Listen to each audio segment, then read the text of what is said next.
accusé. François Hollande a qualifié les attentats d'actes de guerre commis par une armée terroriste contre la France et contre ses valeurs.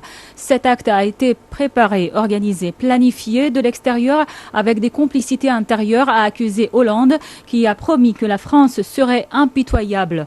Il a précisé qu'il s'adresserait lundi au Parlement réuni en congrès à Versailles pour marquer la gravité de l'événement. Le président a également décrété un deuil national ce jour.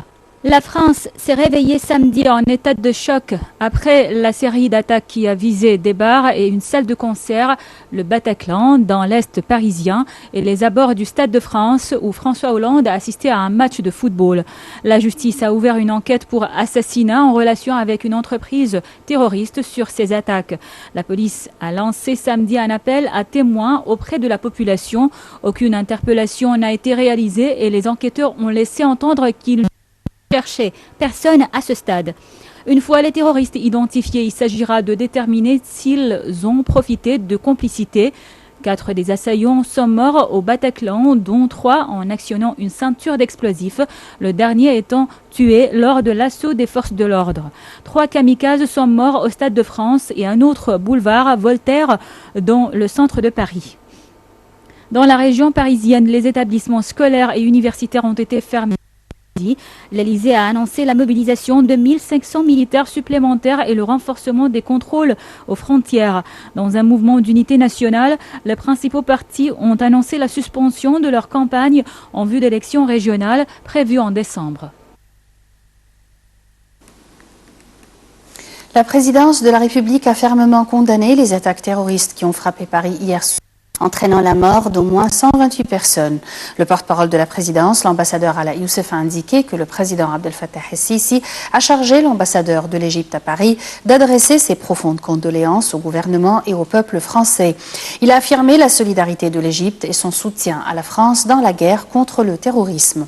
La présidence s'est dite confiante que le terrorisme jamais la détermination des pays et des peuples en quête de la paix, mais renforcera leur volonté d'éradiquer le terrorisme. Le grand imam de la mosquée Al-Azhar, plus haute institution de l'islam sunnite, Ahmed al-Tayyib, a appelé le monde entier à s'unir pour faire face à ce monstre du terrorisme.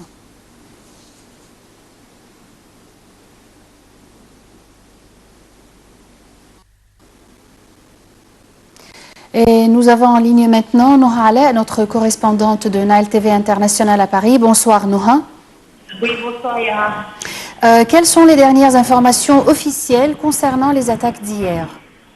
Eh bien écoutez, le président français François Hollande, à minuit, il a fait son premier discours dans lequel il disait que justement l'état d'urgence a été donné en France.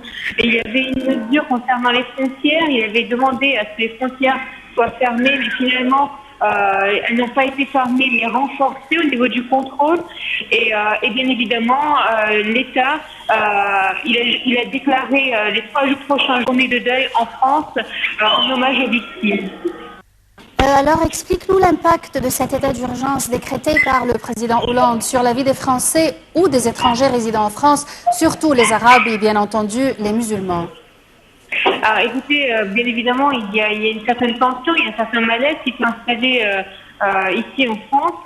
Ce matin, en prenant les transports en commun, nous sentions déjà que les gens parler de ce sujet, puisque je pense que c'est le sujet qui sera traité durant les prochains jours. Donc on voit qu'il y a un certain malaise, les gens se regardent, certains commencent à suspecter des choses du fait qu'il y a une certaine peur qui s'est installée depuis hier, car comme vous le savez, c'est une première en France, il y a des kamikazes qui explosent en plein Paris et un bilan mortel aussi.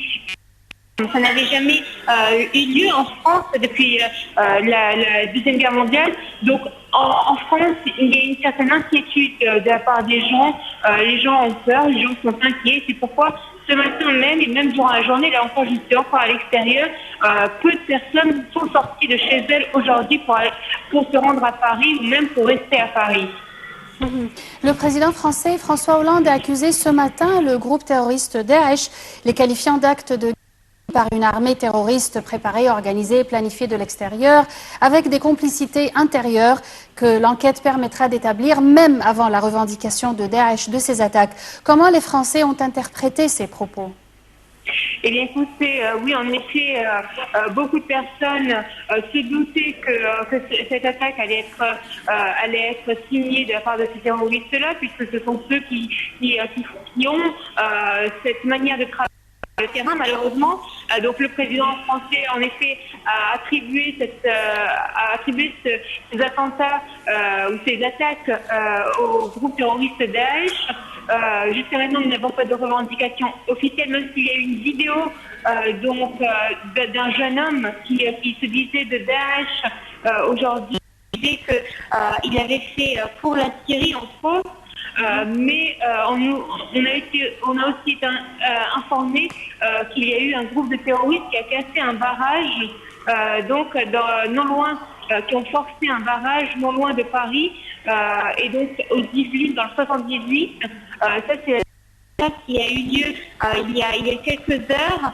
Et jusqu'à présent, en effet, il se pourrait qu'il y ait malheureusement d'autres attaques de ce genre, étant donné que, comme vous avez pu le voir, hier, il y a eu une grandeur assez importante des événements. Paris était sous le choc, et même toute la France. Donc, en effet, nous sommes à moins de 3 semaines de la COP21. C'est un rendez-vous auquel va participer de chefs d'État et de responsables internationaux. La France est mobilisée. Il y a 1500 militaires qui ont été appelés à surveiller justement la capitale. Et donc, on peut comprendre que l'ampleur des choses est beaucoup plus importante durant ces dernières heures. Est-ce que tu penses que vont changer la politique de la France ou de l'Union européenne en général envers les migrants? Concernant les migrants, je ne sais pas, mais François Hollande a appelé à une réunion du Congrès lundi prochain à Versailles. C'est la deuxième fois dans l'histoire de France qu'il y ait une telle réunion. Donc je pense qu'il y aura de nouvelles mesures qui seront dites. Donc nous attendons, en tout cas je serai avec vous durant ces prochains jours pour suivre avec vous de près les événements ici à Paris. Merci Noha Aleh, notre correspondante de Nile TV International à Paris, et nos condoléances à toutes les familles des victimes. Et on enchaîne avec notre panorama. Le président français s'est entretenu par téléphone aujourd'hui avec de très nombreux dirigeants étrangers, dont le président Fattah el-Sisi, la chancelière allemande Angela Merkel et le président turc Recep Tayyip Erdogan, qui ont tous témoigné leur soutien après les attentats de Paris. Angela Merkel a manifesté auprès du président français tout son effroi face à la terreur et exprimé son soutien avec force face à la barbarie qui s'est produite. Le président turc a exprimé sa consternation et indiqué que les sanglantes attaques de Paris seraient discutées en priorité au G20 qui s'ouvre dimanche en Turquie. El-Sisi a fermement condamné les attentats et présenté ses condoléances au nom du peuple égyptien face à ces crimes abjects et lâches, a indiqué la présidence française, précisant que François Hollande s'était en outre entretenu avec le Premier ministre britannique David Cameron et le Premier ministre libanais Tamim Salem. Le chef de l'État français a également reçu l'appui du Premier ministre italien Matteo Renzi, du roi du Maroc Mohamed VI, du chef du gouvernement espagnol Mariano Rajoy. Le président français a reçu la visite de son homologue tunisien Bejica Essebsi, présent à Paris à titre privé, avec lequel il a eu un bref entretien. Des États-Unis à l'Iran, de l'Allemagne à la Russie et à la Chine, dirigeants politiques et religieux, mais aussi artistes et sportifs du monde entier, ont affiché leur solidarité avec la France après les attentats de vendredi soir.